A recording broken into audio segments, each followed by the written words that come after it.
ką bendro turi Hot Wheels mašinėlės ir investavimas? Tai žiūrėk, turim 2 mašinėlės.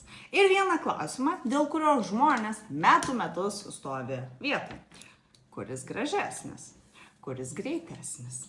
S&P 500 su didžiausiom Amerikos kompanijom ar visas pasaulis su 3400 pasaulinių gigantų? Tai kuris yra geresnis? Kurį rinktis? Bet čia ir yra spąstai, nes kol tu lygini spalvą ir lygini greitį, abu automobiliai jau rieda pirmyn, tikriausiai, kad be tavęs stovinčio vietoj. Tai nereikėtų metus dvejoti, kuris yra geriausias. Reikėtų tiesiog savęs paklausti. Tai kur būsi tu, jeigu neįsėsi nei vieną iš jų? Ir įsivaizduok save po 10 metų.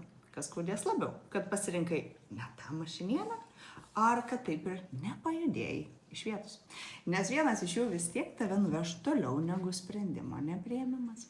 Dalinuosi, kaip atrodo investavimas paprastai ir per daug nesukant savo galvos. Suk ir pasižvalgyk daugiau per mano profilio nuorodą.